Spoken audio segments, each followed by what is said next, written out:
One. Hi, everybody. I've been practicing. Let's see if I can pull this off or not. We are here from the Vasily Levski Palace of Culture and Sports in Veliko Tarnovo, Bulgaria for the 29th Annual World Arm Wrestling Championships. How was that, Neil? That was pretty damn good, actually. I was hoping you were going to say it. Yeah, that's why I wrote it down so I could read it. I'm Scott McGinnis of ArmsportVideos, and welcome to In Focus. As you can see, sitting beside me, we're from the British Arm Wrestling Federation. We have Neil Pickup. Neil, nice to see you. Good to see you, Scott. Thanks for stopping by. Climbing those damn stairs It's pretty me, bad, man. isn't it? It's quite a backdrop to have to jump over these. A little bit of mountaineering before we kick things off. That's right. So basically, folks, I asked Neil to stop by just to have a chat about arm wrestling. So first, tell us how you got interested in arm wrestling. I got involved in the sport. I was originally into fight sports, boxing and back-to-back ground fighting. Got involved with that when I was very young, just really, as most kids do, try martial arts and different kinds of things, you know. Judo, karate, tried all those, and always loved the one-on-one combat element. When I was very, very young, my dad used to always, and my father used to always, have me arm wrestling with him. He was into weight training, and I used to want to go to the gym with him all the time. But because I was very young, he didn't want me to train weights that early. So he used to let me sit in the gym while he trained, and then after the training session, he'd always say, come on, we'll have an arm wrestle. And that was my first sort of, the man I wanted to beat in arm wrestling was my dad. So it just really started from there. And I got involved in the over-the-top competition in the mid-'80s when I was a very, very young boy. The heats came round to the UK for the qualification.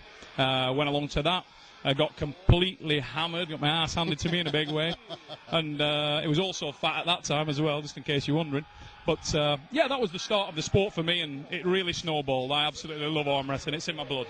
So over the top, was that your first experience at organized arm wrestling tournaments type of thing? Was that where you basically really got into it? Yes, it was. I had no idea that arm wrestling existed really as a recognized or organized sport, regulated sport. I went along there, and I just got the wow factor in a big way. There was guys there who had experience in the sport from different countries, and I just couldn't get over it. I thought, wow, this is fantastic. You know, you get the one-on-one element. My parents encouraged me because it didn't have the sort of head impact and the injuries that come along with a lot of the combat sports, so they really wanted me to do that. And I had an amount of natural talent in it, so it really stemmed from there. So how did you do, like, your first couple of years? Were you pretty successful? Yeah, I found I was pretty good at it. I had a very strong wrist at that time, and I was always quite explosive.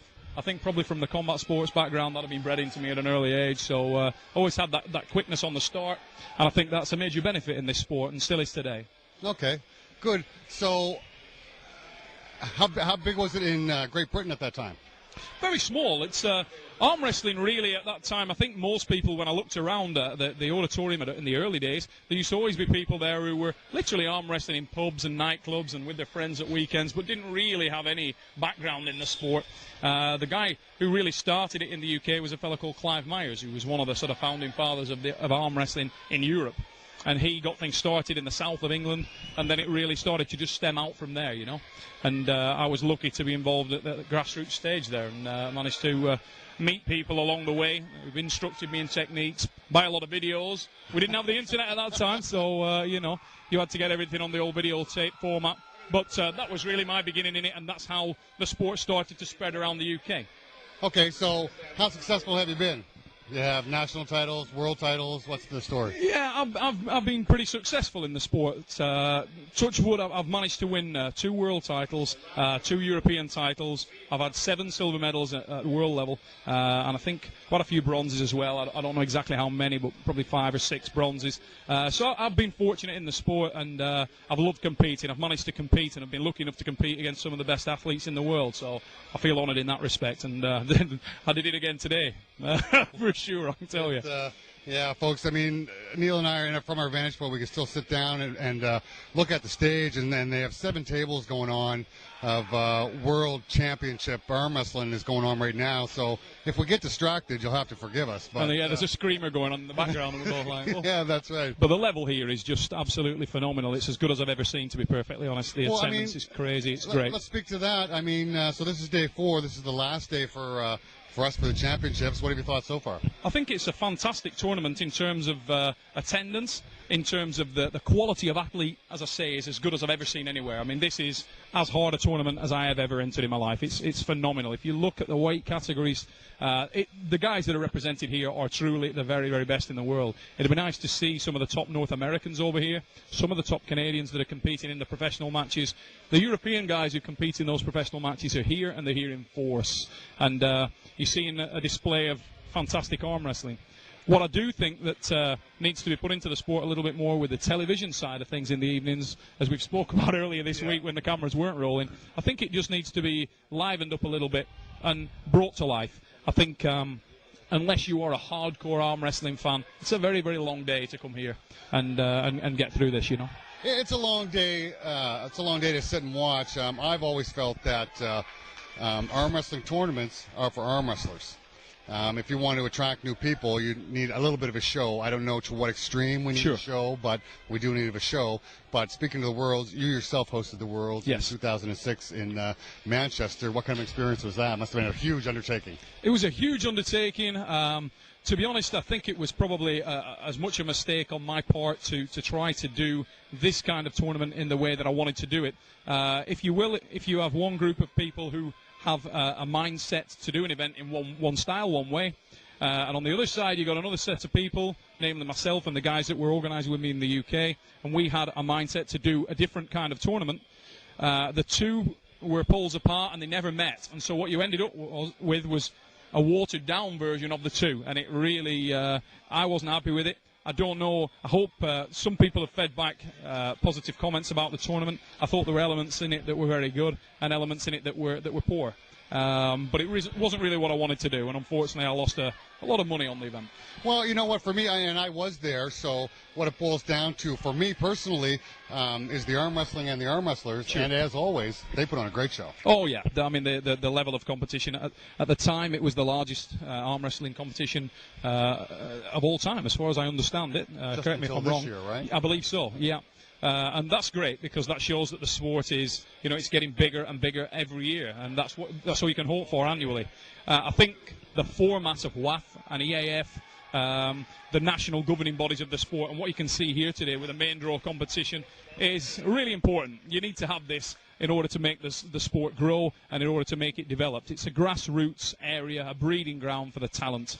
What I was talking about and what I was looking to do in Manchester was inject a little bit more of the professional format stuff into it in the finals. That was where, just to clarify that, it was the finals really that I wanted to really boost, to really give a punch, Okay. And I believe that also it would benefit here if the finals were given that extra kick.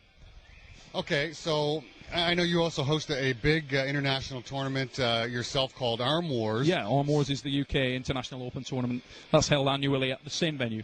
Same venue, the Trafford Center? It is, the Trafford Center. So what you do there is a little bit different than what we saw at the Worlds, is it, in the finals? Very much so, yeah. Those people that have been along to ArmWars will know we give it a lot more with the show. The big screens utilised a great deal more for stingers, backdrops, more focus on the individual athletes. We tried to inject a little bit of that into the finals at the World Championships. You didn't see a great deal of it because I was restricted in what I was allowed to do and I'm not allowed to do. But it's really built around trying to make the arm wrestler feel a star, so that when they go into that, if they're one of the world's best arm wrestlers, they feel like a star. They feel like a world-class athlete, and that you have maybe the biggest crowd we've had there is 15,000 people. So when you get 15,000 people filling the Trafford Centre top to bottom, when you come out, there is a big roar there. Yeah, to watch an arm wrestling tournament, 15,000 people. Or we have 15,000 people in the Trafford Centre. The match was between Yanis Amelins and Andy Barker. Andy Barker won the match from the UK. He's probably our best light middleweight arm wrestler, and the place went nuts. It was like being in a football stadium, and that, to me, that was what I was looking to achieve. I looked around the place, and there were maybe 100 hardcore arm wrestlers in that building, and 14,900 people who'd come along to watch the show, and they went nuts. And that's what I want. Wow. See, now I'm going to have to fly over to England to watch this now. By all means, Scott, we'd love to get you over there.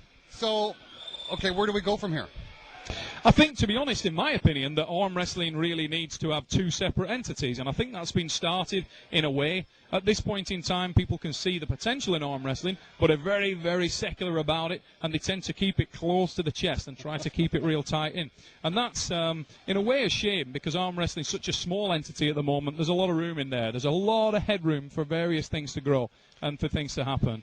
The most successful presentation of the sport that I've seen in one respect, and the one that is still continuing, is the Professional Arm Wrestling League. From the perspective of presenting the show, presenting the sport, and filming, editing of the show, the best that I've ever seen is the NL. I think the stuff that Savan Matosian did over there was first class. It was great. He believes a lot of the same things I do in terms of the presentation and injecting that sort of lifestyle element within there as well, the sort of reality TV element, focusing a little bit on the man who's in the match at the same time as showing his pulls, and that helps the crowd identify with the individual. It makes them warm up to him. They can pick their favourites, and that's what the sport's about. If you look at the most successful combat sports in the world and the sports that have grown out of an acorn, if you look at mixed martial arts and UFC, you'll see that same format. They have a little bit of a lifestyle element within each live show, so the fans get to see the matches and they get to learn who is that individual fighting in the match. And that's what I think we need to learn from. Okay, so following the models you're given, so what Asan Hajaterov and Igor Mazarenko are doing with the PAL, so that's the direction for the Europeans. That's where it's going. Some of the big North Americans have come over, John Brazing, Travis Bajan. Yes. So what he's doing, and then what Travis was trying to do in the NAL before, unfortunately, that folded up. Mm-hmm. So that's the direction you think? I think what you're dealing with there is that's professional arm wrestling, and that's how I would like to see it taken forward. Myself, Hassan, and Igor, and the PAL, and what we've done with that has been largely restricted because, again, we've got a little bit of a separate mindset there. I'm more towards the NAL style of thinking in terms of the presentation. Igor and Hassan are more towards the cultural, Eastern European cultural presentation. So there's a degree of formality remains in there, which I want to move forward from a little bit. And that's really where we're trying to marry those two up, so that they're getting more towards the NAL style presentation, or let's face it, the UFC style presentation of the sport. That's really what we're looking to do. But hats off to Igor and Hassan. I commend them 100% in their efforts with what they've done there. And I think most of the guys that have had the experience of the PAL, I think it's the nearest thing that we have at the moment to feeling like a professional. And again, hats off to the NAL guys, because being involved with those a couple of times, they're as good a show as I've seen. They were exceptional events, and it's a great shame that at this point in time has been shelved. And I wish the guys the very best of luck in digging that up again and getting it rolling once again. And I hope all the arm wrestlers are watching this worldwide. Get on the bandwagon, get behind these guys, support them, do what you can, and steer things in the direction of NAL and organisations like that, because it's what you need. Well, it definitely is. It does add some excitement to it, and I hope Travis and Savan and others can recreate some of that. And then even what Dave Devoto and John Bergeson were doing with the PAC. Sure. And Sun. Another excellent event, I understand. I've not been fortunate enough to get over there yet. It's clashed with dates a couple of times with UFC events that I've been involved with. But I would love to get over there at some point. I've seen footage from the events on TV. I think the Mohegan Sun's a superb venue, absolutely excellent in that respect. And again, they've got the TV coverage there, and it seems like there's some excellent matches, and the best arm wrestlers in North America attending for us. Well, yeah, definitely. So for the professional arm wrestling, that's and I happen to agree, that's definitely the direction to go. But what about the so-called quote-unquote amateur arm wrestling? I think this format is excellent. What you're seeing for amateur arm wrestling, there's no problem with this at all. The only element I would change is the finals. I think the finals, that's where you've got to move the finals more towards the professional style. Through the day, the knockout phase of the competition, exactly like it is now. But I think there are elements within there that for the presentation of the sport could be bettered. One of those is the awards ceremony. A little snippet of the awards ceremony is a good thing. But my honest stance on this, I don't think that a live broadcast of this event, a main draw World or European Championship, is the best format. I would record this and show it maybe a week later, a couple of days later, but have some interjection there with stingers, with things in there that give people detail about the individual arm wrestler, because arm wrestling needs to have charisma in its presentation, whether that be through the athletes, which when you've got a multicultural gathering like this and a multinational gathering like this, it's unbelievably difficult to present that in that manner. So what you need to have done is your homework before the tournament starts. You need to have and collated information on all the men most likely and women most likely in this event. We know who they are. When you line these guys up, if you line up 20 guys who are going to compete in the men's 90-kilo class, you can probably pick the top 5. You know pretty much who's going to be in that final that day. And I think that's true of arm wrestling worldwide. You have a pretty good idea who are going to be the guys. So you maybe collate the details on those, focus on those guys, and maybe make a number of shows which have a little bit more to it. You can stretch this event maybe over 2 months, 1 month, 30-minute shows, and arm wrestling would benefit massively more than it is doing from what we see here. Because here we've got a live 3-hour show, it's going out, and unless you are a hardcore arm wrestling fan, you're not going to sit through that unless they've got naked honeys running around in the background. You put naked honeys on there, I'll sit for hours, watch it. Yeah, you and everybody else? Yeah, I'll sit there, man. Really? Not that's the kind of guy I am. So basically, it comes down to editing. Yes, it does. I believe so. I think edited presentation of arm wrestling is superior to anything else. And I think you don't lose the live element of things. You can do it live if you want, but you'd have to have a, if you will, like a skeleton of the show, and then you inject the matches into there. So you just inject the match format and have everything else specced out. And that's where I feel I can benefit arm wrestling. I've got experience in that area.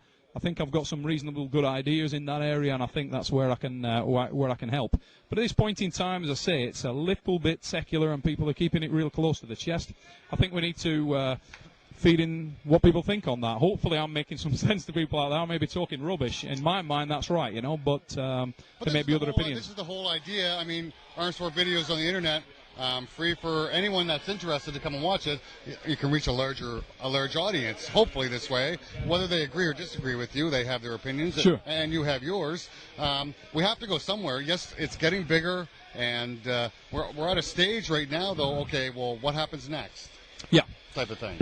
It's definitely got to do something, because otherwise you do start to lose interest, and you do start to get to a situation where the arm wrestler become tired, and some of the better athletes will look elsewhere, because these guys are training extremely hard. In order to win this tournament, you have to dedicate a tremendous amount of your life to be the best, unless you are one of the few guys in the world that is just extraordinarily genetically gifted. There are a few of them out there, but most of these guys are working very, very hard to get to where they are, you know. And even then, you're certainly not assured of victory. This is a tough-as-hell competition. It really is. So, of course, now on this side of the Atlantic, you're quickly becoming the voice of arm wrestling, and now that's starting to translate over into North America when you're invited over to do things like the NAL. I've loved that. That's been a tremendous experience. I'm a little biased. I love North America. Going over to the States, for me, I've got a lot of friends that I've made over the years through arm wrestling in Canada and the US, and absolutely love it. I think, to be honest, it's the home of arm wrestling for me. Okay. You know, that's where I have my first experience in the sport, and I believe still that the best arm wrestlers in the world largely come from there. There's a lot of guys that over there who are as good as anybody. You know, they really are tremendous. I mean, John is just astronomical. There's guys in Canada that I'm very, very impressed with. And I love to try and stay in touch with those guys, go over there and see who's on the boil, who's doing well over there, you know. Because it's nice to marry up those matches in your minds and hopefully try to bring some of those matches to life. When you get the transatlantic battles, you get the matches where PAL, NAL, whoever it may be, PAC can pull these matches together. We try to do the same with the Pro Grip Series and our ArmWars to bring guys together who the man sat at home thinks, oh, God, yeah, I can't wait to see that match. That's what it's all about. Combat sports is based around that. So. Okay. So how did you start becoming the voice of arm wrestling? How did that come about? I'd always been involved with presenting fight sports, combat sports, and I presented the shows that we do in the UK from an arm wrestling perspective. Internationally, obviously, was always competing, so never had the opportunity to do that. At the end of 2002, I was unfortunate and suffered a very bad injury in my arm, which effectively sidelined me for a long period of time, and to some extent still has. But the that really meant that I had to look for something else that I could do, because I couldn't turn my back on this sport and on something I love so much and that's so close to me. So I wanted to try to give back to it a little bit, or do something to keep me on the boil and keep in touch with it. And the presenting seemed like a natural opportunity to do that, to get in there and just... I never shut up anyway, so it sounded good I could get in and talk a little bit. Well, I know, you know what people told me? I said, well, I want to contact Neil Pickup and see about having him sit down in front of the camera, and they said, well, that'll be easy. Neil never shuts up anyway. That's true, so. yeah. The fat man with the mouth. Yeah. Keep talking all the damn time. Well, yeah. Well, unfortunately, if I almost need a wide-angle lens to have you and me in the same picture. I must admit, at the moment, I've been. I look like the pie man. There's no doubt about it. I've been putting the jellies away. Oh, I think the crowd. Somebody just something. won, yeah. Whatever went down there, it was. Oh, I think it was the Bulgarian lad. That's why we're in Bulgaria, and I think the Bulgarian just got a result, which is always nice. I see Taras is up on the stage now, battling a Russian. Yeah, that's going to be the match of the day. In the background there, we've got Ivakin, Taras, and we've got Kozayev from Russia, who the last time out actually beat Ivakin. A lot of the guys in North America and Canada will be familiar with Taras, probably not so familiar with Aslan Kozayev, because this guy has not been featured on any of the pro format stuff. But believe me, he's a beast, as most of the top Russian athletes are. Again, we've seen here, the Russian athletes have dominated. If you look across the weight classes yesterday, if you look at them again today, there's very, very few finals coming up this evening where you're not going to see some representation in a red shirt with Russia on the back. Yeah, they really are a force to be reckoned with. Yeah, they're mega. Sure. No doubt about it. The guys are phenomenally powerful. And I just have a question about Taras, who I think is an incredible arm wrestler. So what would possess him to pull in the Worlds in Manchester last year and then go ahead and accept a super match with against Michael Todd? To be honest, because of various things, sponsorship, money, payment from the government on what he's doing, they get awarded money for competing in there. I spoke to him about that, actually, and said, why the hell do you want to do that? And also, the very, very proud men. At the end of the day, you know that he is a flagship arm wrestler of Ukraine, of his nation. And you got to respect that, to be honest. But he wanted, and I think felt confident that he could do the two matches. I think he felt that he was able to do that, that he was comfortable in doing that and would get a result. And if you look at somebody like Ron Bath last year in Manchester, he pulled the Masters tournament, was successful, went into the seniors, was successful, then ran out of gas, you know, but he's 245 years old, so ultimately, you're not Ron. I love Ron, I can't say that. Ron's ace. Yeah, okay, Ron, just remember, that wasn't me who said that. Ron is actually ace. Don't whoop my ass for that, Ron, because I think you're not in a, you know, like to put you in a bath of jelly and do horrible things to you, but you're quite a nice dude. I'm very strong. I'm going to get killed next time I face Ron. I'm going straight down to the 176 class or something. Well, I hope to see Ron in December or January. So, yeah, Ron's had a great comeback this year. Just really has. On that note, I mean, when he came over to Manchester for the ArmWars competition and faced the phenomenal young Mr. Larat, I was thinking that his head had dropped a little bit after that, because I saw him. He wasn't getting the results that I'm used to him getting over in the States, and I thought it maybe had knocked his confidence a little bit. But to see him get the PAC thing in such impressive fashion just underlines the fact why he's such a champion, and he is as well. That guy is just a walking champ. Look at Ron Bath, he's a beast. The word legend is thrown around way too much. Yeah, it is. Ron Bath. Ron is is a legend in arm wrestling. He's mega. I think if you take John Brzenk out of the equation, he is definitely in the shout for the greatest arm wrestler of all time, without a doubt. Because if you look at his record, who the hell hasn't he beat? I mean, there's very few people that guy can't hang with. Very. Yeah, and then, well, John is John. John Brzenk, enough said. Yeah, John's a phenomenal puller. And I think there's guys here that we've seen this week, and there's some really tasty matches lined up there. I mean, you look at the guy who's pulling in the 110 kilo class, Dima Kochev from Russia, and that guy looks so impressive here. We have got to get a John Brzenk Kochev match on. Dima is like John in that respect, that he's not a giant man. This guy's walking around at like 98 kilos, and he is a monster. There's no doubt about it. I mean, he's not been slowed down once on the left arm yesterday, and again, if you watch the right hand today, fella's not felt a match. Everybody's pulled, just completely hammered them, and his expression never changes. Wow. He's truly a phenomenal athlete, so to get him and John together would be great, and to me, a little bit fairer than putting John against somebody like Alexei Vovoda, who is just a much bigger man. Credit to John that you know that he can pull those giant guys, But when I speak to John, one of my arguments usually is, it's a shame that he has to do that, you know, that to seek that challenge out, and it's got to be somebody who's close to 11 feet tall and, and 850 pounds, you know. Right. Well, you know, find a bigger guy. Yeah, well, in my opinion, I don't think John Brzezinski has to chase anybody. No. They have to chase him. Sure. And the guys that we've... have to diet down to pull somebody? Absolutely. If you want to pull John Brzezinski? You look at Kozayev, you look at Dima Kotchev here, and they are John Brzezinski-sized monsters. These guys are not much bigger, if at all bigger than John, and that's the kind of match that I really like to see, you know. Yeah. That'll be exciting. And Dima is a real challenge for John. I think that will be a very, very difficult pull. So how much longer, and just in your opinion, do you think John's going to want to compete at this level? I think John, like anything else, will compete while injuries permit and while he's still competitive. One of the things I admire most about the fella is his competitive nature, win, lose, or draw. I mean, anybody that was in the room, everybody knows about John, speaks about John. I'm very much one of the guys who's in the I Love John Brzezinski corner. I think the fella's fantastic, and I think arm wrestling are lucky to have a champion like that. And if you were in the room in Vegas when that fella pulled with Farid Usmanov, that said it all for me. He went into the final having won in a top roll in the afternoon. There was some debate about that result in the afternoon, whether it was dubious or not. And people were saying that Farid, if he could have stopped him, would have won. So what does John do? He walks over, tells Farid before the match, let's go inside. Subsequently loses the first match inside. What does he do? Does he run and go out for the second? No. Does he hell as like? He slams it back inside and wins. That's what I call a champion. That's something I'd like to aspire to be that good, that confident, and that well-rounded.